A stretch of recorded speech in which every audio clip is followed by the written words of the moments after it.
Hello నేను విశేషరావు. America సంస్కృతి వేరు, సాంప్రదాయాలు వేరు. పాశ్చాత్య సంస్కృతికి అద్దం పడుతూ ఉంటుంది అమెరికా. అలాంటి అమెరికా నుంచి వెస్టర్న్ కల్చర్ తీసుకొచ్చారు ఇండియాకి. అందుకే ఇండియాలో ఇప్పుడు వెస్టర్న్ కల్చర్ కుటుంబ వ్యవస్థను పూర్తిగా నాశనం చేసింది అనేటువంటి అభిప్రాయం చాలా బలంగా ఉంది.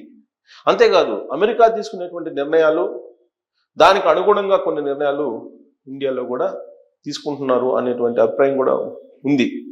ప్రజాస్వామ్యానికి నిలువెత్తు ఆదర్శంగా అమెరికాను చూపిస్తూ ఉంటారు. కానీ అక్కడ ఉండేది ప్రజాస్వామ్యమా, లేదంటే జనస్వామ్యమా, లేదంటే పాలకుల స్వామ్యమా అనేది అర్థం కాలేదు. కానీ ట్రంప్ తాజాగా తీసుకున్నటువంటి నిర్ణయం మాత్రం ప్రపంచవ్యాప్తంగా చర్చల్లోకి వచ్చింది. దానికి కారణం ఏంటంటే అమెరికాలో ఏదైనా సరే స్వేచ్ఛగా చేస్తూ ఉంటారు. అసలు అమెరికాకు ఒక పేరు ఉంది, ఏంటంటే అవకాశాల కేంద్ర బిందువు అమెరికా అనేది. ల్యాండ్ ఆఫ్ ఆపర్చునిటీస్ అంటారు అమెరికాని. అందుకే ప్రపంచ దేశాల నుంచి అనేక మంది అక్కడికి వెళ్తుంటారు. పైగా వలసదారుల్ని, వలసవాదుల్ని ఆహ్వానించేటువంటి కంట్రీ అది ఒకప్పుడు. దాన్ని పూర్తి స్థాయిలో రివర్స్ చేశారు ఇప్పుడు ట్రంప్. అంతేకాదు అక్కడ ఉండేటువంటి సంస్కృతి సాంప్రదాయాల మీద కూడా ఆంక్షలు పెట్టారు. ఏంటంటే యాక్చువల్గా ఇండియాలో అభ్యంతరం పెట్టేటువంటి వాటిని అమెరికాలో ఏమాత్రం అభ్యంతరం లేకుండా ఉంటాయి. వాటిలో ఒకటి ట్రాన్స్జెండర్, గే కల్చర్, లెస్బీనియన్, అలాగే మామూలుగా స్వయం సంపర్కం అంటారు కదా, అది స్వయం సంపర్కం. అంటే మగాళ్ళు పెళ్లి చేసుకోవటం, ఆడవాళ్ళు పెళ్లి చేసుకోవటం, గే కల్చరు, వీటన్నిటిని ప్రోత్సహిస్తూ ఉంటారు అమెరికాలో అలాంటి అభ్యంతరాలు ఏమి ఉండవు. వాస్తవంగా అమెరికా చాలా స్వేచ్ఛాయుతమైనటువంటి కంట్రీ. పౌరులకు సంబంధించినటువంటి హక్కులు చాలా లిబరల్గా ఉంటాయి అనేది అక్కడ ఉన్నటువంటి దేశంలో ప్రజల అభిప్రాయం. Rule is rule for all అనేటువంటిది బాగా వినిపిస్తూ ఉంటుంది అక్కడ. పైగా అక్కడ ఉన్నటువంటి రాజకీయాలు అంశం మీద కూడా నేను ఒకసారి అమెరికా వెళ్ళినప్పుడు ఇంటర్వ్యూ కూడా చేయడం జరిగింది. నేను అక్కడ ఉపేంద్ర చౌకల్ అని న్యూజెర్సీ గవర్నర్ అప్పట్లో, ఆయన నేను ఇంటర్వ్యూ చేయడం జరిగింది. మొత్తం ఇంటర్వ్యూలో ఒక క్వశ్చన్ నేను క్లుప్తంగా చెప్పండి, అసలు రాజకీయాలకు సంబంధించి అమెరికా రాజకీయాలకి భారతదేశం యొక్క రాజకీయాలకి ఏంటి తేడా అంటే చాలా సింపుల్గా ఆయన చాలా స్పాంటేనియస్గా రిప్లై ఇచ్చారు. ఏంటంటే అమెరికా రాజకీయాలు మారుతి 800లో ఎంటర్ అయితే సేమ్ మారుతి 800లోనే వస్తారు. బెంజ్ కార్లో ఎంటర్ అయితే సేమ్ అదే బెంజ్ కార్లో మళ్ళీ బయటకు వస్తారు. అదే ఇండియాలో అయితే మారుతి 800లో వెళ్ళి తిరిగి వచ్చేటప్పుడు బెంజ్ కార్లో వస్తారు. ఇదే తేడా అని చెప్పారు. అంటే కరప్షన్ ఏ స్థాయిలో ఉంటుంది భారతదేశంలో అనేదానికి ఆయన ఒక ముక్కలో చాలా క్లుప్తంగా చెప్పారు. అందుకే అమెరికాలో మీకు అధ్యక్షుడిగా చేసినప్పటికీ కూడా అధ్యక్ష పదవి నుంచి దిగిపోయిన తర్వాత సాదాసుదా పౌరుల మాదిరిగానే వాళ్ళు సంచరిస్తూ ఉంటారు. మనం ఒబామాని ఉదాహరణ తీసుకోవచ్చు, క్లింటన్ని ఉదాహరణగా తీసుకోవచ్చు. వాళ్ళు ఎప్పుడు సాదాసీదాగా సామాన్య పౌరులాగా ఒబామా, మిషెల్ కనిపిస్తూ ఉంటారు. అలాగే హిల్లరీ క్లింటన్ కూడా కనిపిస్తూ ఉంటారు. తాజాగా ఉన్నటువంటి వాళ్ళని చెప్తున్నా, అంతకుముందు అధ్యక్షులు కూడా అంతే. మరి ఇప్పుడు ట్రంప్ ఆ స్వేచ్ఛాయుతమైనటువంటి వాతావరణానికి భంగం కలిగిస్తున్నారు అనేటువంటి అభిప్రాయం ట్రాన్స్జెండర్స్లో ఉంది. అమెరికాలో 2 జెండర్లు ఉండాలి, 3వ జెండర్ ఉండడానికి లేదు అని చెప్పి ఆయన ఒక ఎగ్జిక్యూటివ్ ఆర్డర్ ఇచ్చేశారు తొలి రోజే. ఇప్పటి వరకు 3వ జెండర్ని గుర్తించారు జో బైడెన్.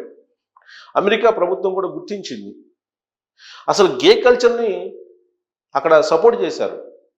అక్కడ సపోర్ట్ చేశారు కాబట్టి ప్రపంచ దేశాల్లో అన్నింటిలో గేలందరూ బయలుదేరి మాకు హక్కులు ఉంటాయి, మాకు అధికారం ఉంది, మమ్మల్ని గుర్తించండి అని చెప్పి. అలాగే ట్రాన్స్జెండర్స్ని వాళ్ళు అక్కడ గుర్తించారు, 3వ జెండర్ కింద గుర్తించారు, 3rd జెండర్ కింద గుర్తించారు. అందుకే మిగతా దేశాల్లో కూడా ట్రాన్స్జెండర్స్ ముందుకు వచ్చి మాకు గుర్తింపు ఇవ్వాలి, మాకు హక్కులు కావాలి, మేము పౌరులమే కదా అనేటువంటి డిమాండ్ వచ్చింది. భారతదేశంలో తీసుకుంటే, ప్రత్యేకించి తెలుగు రాష్ట్రాల్లో కనుక తీసుకుంటే, ట్రాన్స్జెండర్స్ని ప్రభుత్వాలు గుర్తిస్తూ ఉన్నాయి.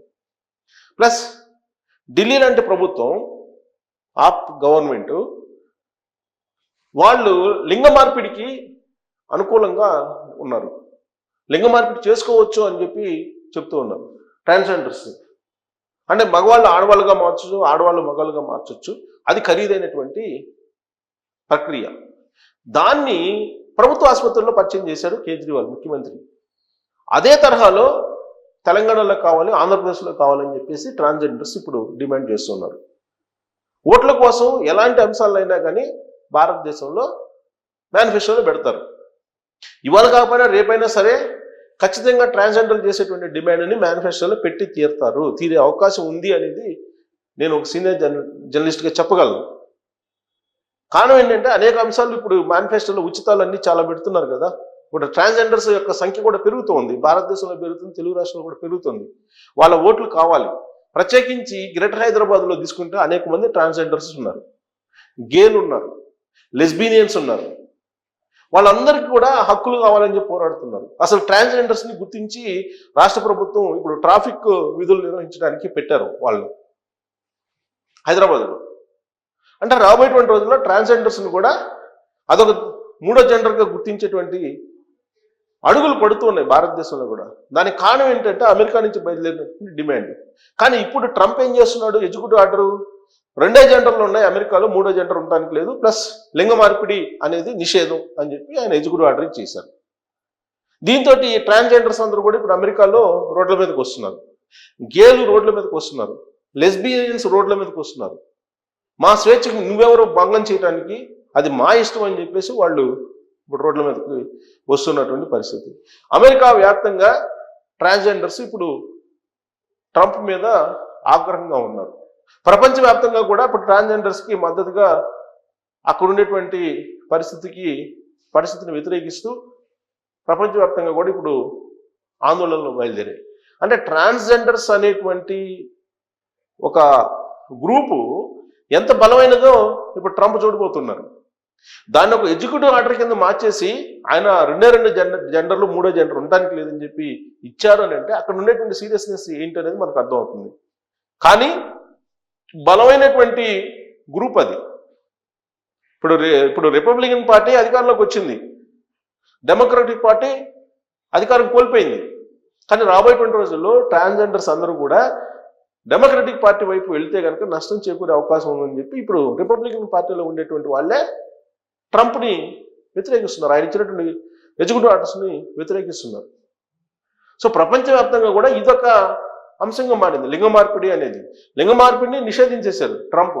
మరి ట్రంప్ నిషేధించాడు కాబట్టి ట్రంప్ మిత్రుడిగా పేరున్నటువంటి నరేంద్ర మోడీ గారు కూడా నిషేధిస్తారా? నిషేధించే అవకాశం ఉందా? నిషేధించాలా? ట్రాన్స్జెండర్స్ని థర్డ్ జెండర్స్గా గుర్తించాలా? అవసరం ఉందా? ఇది ఏ సాంప్రదాయం?